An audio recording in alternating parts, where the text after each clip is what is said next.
Thank you for tuning into Romancing the Pod. You had us at hello. I'm Paige Wesley. I'm Michael Randolph.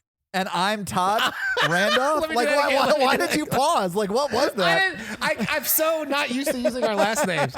Okay, let me try that again. I'm Michael Randolph. And I'm Todd Awesome. And today you're going to learn about what is the Romancing the Pod. This is our introduction episode. So sit right back and allow us to introduce you to ourselves. Yeah. We had so much fun on our crossover podcast, or multiple crossover podcasts at this point, with Horror Virgin and Cult Podcast, that we were like, why don't we do this all the time? And about something that's more fun to talk about than like death, real life death on your podcast page, or fake fictitious movie death on our podcast. Mikey, we had a long Zoom call. We recorded an episode and then we just talked as friends for hours. We were talking like, sometimes it's a little draining to research cults and talk about all these people dying. And then we're like, you know what? Sometimes it's hard to talk about movies where everyone's terrible and people get murdered and like stabbed to death and stuff. We should do something fun and light, like romantic comedies. Yes. So that's what we're doing right now. Yeah. So welcome to Romancing the Pod. I don't like romantic comedy. It has been a feature of my personality. Wait, really? Really? All right. So tell me everything. Why don't you like them? I think for me, because I don't see people like myself reflected in them. Oh, yeah, I could see that. Oh, That's so fair. it's very difficult for me to connect with them in the same way that other women do.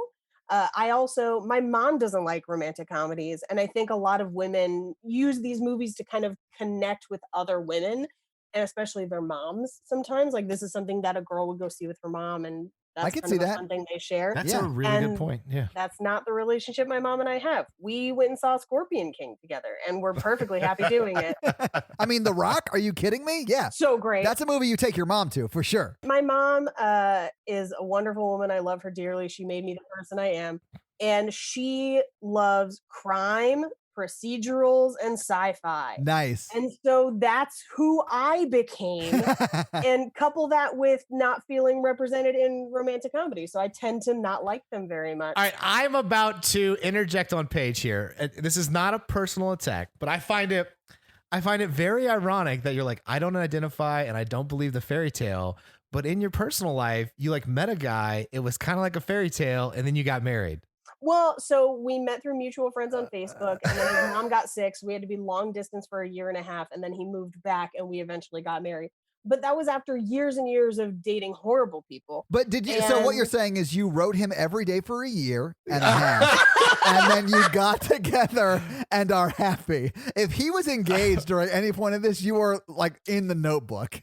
Like that's the thing. She just described the plot of a movie we'll watch. Right? I've got the first 30 pages right here. We're doing this. I think more of what I mean by like don't identify is like, especially as like a teenager or when I was younger and single, I would look at these movies of these like conventionally attractive, normal people who were like, there's just no single guys. I'm like, bitch, walk down the street. I know. Yeah. There are loads of single guys. I was one of them for a long time. Try being fat and sarcastic and make this movie happen. It's not going to happen for you. Like, I really appreciate that now we see a lot more people that I'm like, I do see parts of myself in them. Yeah. But especially older romantic comedies, I'm like, you're literally a supermodel. I don't want to hear you complaining about being single. Yeah. Like, you could be with anyone. Or I really hate, it's something that happens in older rom-coms where like there's a conventionally attractive woman and they're like, you should lose some weight. I'm like, well, fuck me then. Like, I'm sitting here watching this being like, I could never be that small. So I feel like for me, there's a lot of lack of representation, which has led me not to enjoy those movies as much. But also there's no explosions in them. Right? They're emotional explosions. Yeah, Paige. Explosions of the heart. Both of you like rom-coms. Yeah. Why do you like them? Todd, do you want to go first or me? I mean, I think I probably should go first. Okay. But because I feel like yours is going to be ridiculous. But I am like, I don't know. I'm just like an overly romantic, silly, sad person. And I like rom-coms because I like the comedy part of it, clearly. I feel like that's something you probably like too, Paige. The that's the one thing that makes them bearable. Yeah, right. And I do wonder, when you were saying like you didn't see yourself represented in them, I feel like the character that would be your body type was always relegated to like the funny friend who's also single, and like nobody talks about it. We don't ever get her story. So like I feel like all of your critiques are 100% accurate. Oh, you know? super. Yeah. I would say that romantic comedies have gotten better, like you said, over the last couple of years. Yeah. But for me, like, you know, I wrote you Every Day for a Year that I referenced, or, you know, You Complete Me. Yeah, You Complete Me. You Had Me at Hello, like all of these things. No one should ever complete you. They should compliment you. If someone completes you, that's codependent behavior that you should be worried about. Yeah, absolutely. Well, we'll probably cover a lot of that in some of these episodes. I don't know. It just makes me like sad, and I cry, and like I am like the kind of guy who will cry at any movie. Like I cried at The Blind Side with Sandra Bullock, which is not a rom-com, but like at the end, I like sobbed through the last 30 minutes of that movie. So like I remember going on dates in high school to these movies, and the girl I would be there with would be like looking at me like, "Why are you crying so much? What is happening?" It's too emotional. Anyway, but I like them for that reason though. But I do feel like, Paige, it's very unrealistic. Like in real life, I can't tell you how many times someone would like break up with me or whatever, and then I'd be like, "Oh, she'll come back. She'll realize she was wrong. I'll just walk away. And when I get 10 steps away, she'll come running after me." And that never happens. It never happens, Todd. It happens when you start dating someone else. Then they show up. Well, that I did learn too, yes. But Mikey, tell them why you like romantic comedies. Okay. Well, and Todd, you should say that you're in a committed, serious relationship. I am. I think in this podcast, our relationship statuses matter where we're coming from. Yeah. And Mikey, also, when we started the last podcast, and I realized you weren't a host yet on that podcast, I had just been cheated on, and I had just moved from California back to Nashville. So I'm starting this podcast at a very different place relationship-wise. And if you listen at the beginning of The Horror Virgin till now, you can see like this evolution of maturing from being like super mad and angry at women because my last two girlfriends cheated on me for whatever reason. And then, as you can tell episodes in when I meet Natalie, and then like when we start dating, and then when like so sweet. I like mature into this like happy committed person. Anyway, yeah, it is pretty funny. But Mikey, so yeah, you are not in a happy committed relationship. You are single, right, Mikey? Let's get into it. Yeah, thanks for that segue. I appreciate it. Yep, good. I am single right now. I went through a bad breakup last year, as Todd knows, because I talked about it nonstop. Yeah, I'm an emotionally driven guy, Absolutely. which is kind of rare. I'm a mental health professional. So I talk about feelings. I'm okay with that. So a little backstory. I didn't really start dating much until I was 30. So I was kind of a late bloomer. I was way over 300 pounds. And then like when I was 29, I was like, okay, I've got to be more vulnerable. I need to like take care of myself. I made a lot. I want like deeper relationships and friendships. And I made a big self-improvement kind of thing. And I lost like 75 pounds, and I like started being more vulnerable, and I started dating and getting more attention. So I felt like I'm like 10 years behind everybody in general. So that's a key, but I've always been a hopeless romantic. Same, Mikey, 100% right. Same. Yeah. And I'm like you, Todd. I'll cry during movies and things like that. Yeah. I do cry no matter, like even in bad movies. I cried during Star Wars Episode 1. So like, you some people gonna tear up? Yeah, I cried when he left his mom. Oh, I had this, like, I was like, someday I'm gonna have to leave my mom, because I love my mom. Who doesn't love moms? Yeah. And then Paige murdered a whole Sand People village and younglings and all the younglings. Yeah, absolutely. So I started late. I'm a super hopeless romantic. I'm very thoughtful. I deal with a lot of dark stuff, reality stuff at work, because I do crisis mental health work, which is all like you always meet people in their worst day, and they always have horrible stories of things that happened to them and upset them. And then I love dark movies, dark podcasts, I like true crime and like all that stuff. But sometimes you just need a movie to like make you feel like warm and fuzzy inside. You need an escape. Absolutely. Right. Yes. Right. Which is why I like these kind of, and I know they're not realistic. And some of them can be, but like, I like it when like they do like, 900,000 times out of a million, the girl's not going to run back after the breakup. But No. in the movie they do. And maybe one time out there they do. And it's nice to see that story play out on screen. So yeah, I like a good escape. I like a good, sometimes I'm getting a romantic mood and I want to see two people fall in love, and like, it's made me better at dating in some things, like thinking of good gifts and like good dates and stuff. Sure. And then other times it's, they'll make you worse because like you said, it's unrealistic. Yeah. And a lot of them make really unhealthy relationship choices. But it's like, and it is funny. And it's, I mean, you're right. I feel like romantic comedies set me up to believe that drama was good. yes. Which is not okay. Like when I met my husband, one of the best things about our relationship was that I didn't I felt like I could just say what I was thinking, and I didn't feel like I had to play a game of some sort. And it just felt easy. And if this was a romantic comedy, my character would then be like, it's too easy, I have to cheat on him. But like, because it was real life, I was like, I think I'm just going to keep going with this easy thing. I like the romantic comedies where like the drama's not the couple. It's like stuff that's happening to them in their lives that affects their relationship that they have to overcome kind of together. Like job problems, or like, I don't want to say exes, but that is definitely a cliche in there. Absolutely, but I mean, like, yeah. or like people getting sick, like regular drama that they deal with together. It's never like, I'm a terrible person. And like, that's the drama they have to overcome. I don't like those kind of movies. Yeah. It's nice to see successful couples. I don't know. Just so you can see what it's like to be in an actual successful relationship. Is that what you're saying, Mikey? I have been in successful relationships.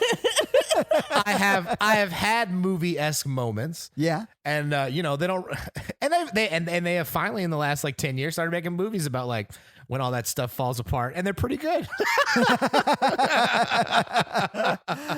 Yeah, I mean, I've been in love a few times and I've gotten hurt. So I mean, I get it, but I'm still a hopeless romantic, and I'm not like cynical right now. Same. I was for a bit. And I couldn't watch these movies for a while. So I was kind of scared watching these movies that I would like bring some stuff up, but it's been really good. So it tells me I'm in a better place being able to do this. Yeah, absolutely. I think that cynicism probably contributed for me a little bit when I was younger, where I was like, I am so lonely, I cannot stand to watch these people. I have a better time watching them now, although I still don't super enjoy them. I can at least watch and laugh at them now. And that's the thing. It's like, even when they're bad, like you're getting the good escape and you're like, these people are terrible, and man, it's entertaining to watch. What's your favorite rom-com? Oh, God. Paige, I have a list. Oh, my God. Yes. Okay. But mine are kind of male oriented because that's, I'm a guy. So, like, She's All That. Like, And that's the thing. I didn't really get into romantic comedies until like mid to late 20s. So like I've missed a lot of the 90s, early 2000s oh, nice. stuff. Yeah, because the ones I'm thinking of are like 80s and 90s movies. So, like, When Harry Met Sally was one of my favorites. I've never seen it. Oh, really? I've never seen it Really? either. Wow. 10 Things I Hate About You. I do like that movie. Save the Yes, I Last do like- Dance. Like, those are the movies that I like remember from like my childhood growing up. But I don't know if they're good movies. I haven't seen them in so long. Let me give you a top 5 romantic comedies list for me. I've done no thinking on this, right, Mikey? You've done no thinking. This is just like why you were talking. Okay, so do we count Wedding Crashers? Yeah. I will count Wedding Yeah, Crashers, and absolutely. I really enjoy Wedding Crashers. Love it. Love that movie. Yeah. I know I shouldn't, but I do. Forgetting Sarah Marshall? Love it. Oh, great. Yeah. Elizabethtown with Orlando Bloom. I have not Never seen seen it. Elizabethtown. Yeah. Yeah. Love that movie. What If, which is like an indie romantic comedy. It stars Daniel Radcliffe. Oh, I've never seen it. It's one of my all-time favorites. And then there's one directed by Chris Evans, Before You Go. But I love that film, and it's like one night in New York kind of movie. I'll watch anything with Chris Evans. Yeah, I have a small thing for him as myself. So yes, He's wonderful. I love the Before trilogy too, just because it shows like stages of relationships, and I feel like it does it pretty well. I've never seen it. They're I've so never good. seen it either. They're really, really good. And Ethan Hawke is amazing and dreamy, and I think it's Julie Delpy, and she's Yeah, amazing yeah. too. Yeah, I love her too. I think because I do have favorites. Like there are a handful that I like, just in general, I tend to not. Yeah. But mine definitely skew, oddly enough, more male oriented, but also more comedically forward as opposed to romantic. Same. That Like- makes sense. Yeah. Probably one of my favorites of all time is The Wedding Singer. I love Yes, the movie The yes. Wedding Singer. Yeah, absolutely. That's Oh, one of my that's a favorite Adam good Sandler one. movies. Yeah. Yeah. The Wedding Singer, Better Off Dead. That's such a good one. I've not seen that one. Better Off Dead is amazing. John Cusack hates it, and I don't care.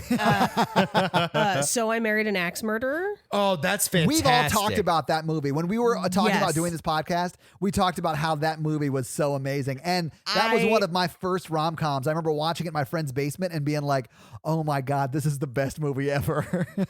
I think I requested to do that movie for my birthday. Like whenever we record close to my birthday. Yeah. I love a good teen movie. Okay. Yes, I do too. Okay. You know, even like controversial, I do love 16 Candles. It is a problematic movie. It is. Yeah. But John Hughes is a great writer too. So like it's Yes. going to be of the time, but it's well done of the time, you know? So I haven't seen any of those movies Oh, since I was like a kid. Yes. Since I was a kid, I've seen 16 Candles. Okay. I remember nothing about it. Okay. And Final Five, and this one is super problematic and probably doesn't hold up at all. While You Were Sleeping. Ooh, yeah. I remember seeing Sandra that. Bullock? Sandra Bullock. Yeah, but I have not seen it in a long, long time. Yeah. Oof, the plot alone is bad.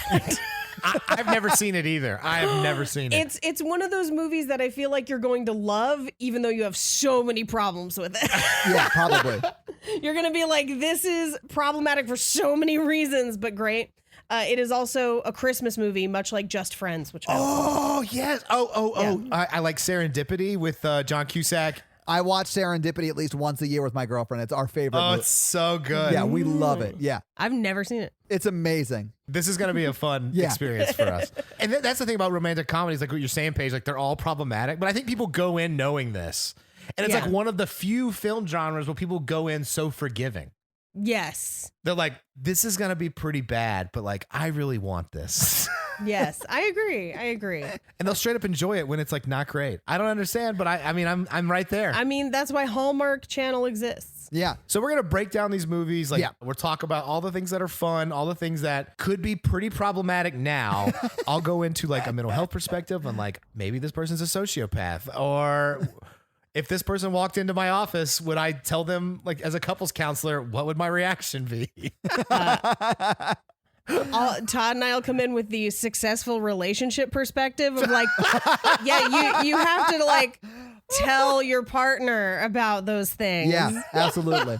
Now all I'm thinking about is like having a segment where like Paige and I are like the characters from the movie, but also going to couples counseling, and Mikey is the counselor, and we just like Paige and I will like improv the characters from the movie, and then you would respond like a counselor. That's all I want to do right now. That would be so Holy funny. shit. That'd be really funny. Like for bonus episodes, that'd be really Oh funny. my God. Yeah. yeah. Okay. So we're going to break down whether the characters in the movies have like realistic job to income ratios. Could they afford that penthouse apartment in New York City working as a barista at Starbucks? Spoiler alert, no. No, they could not. Almost never.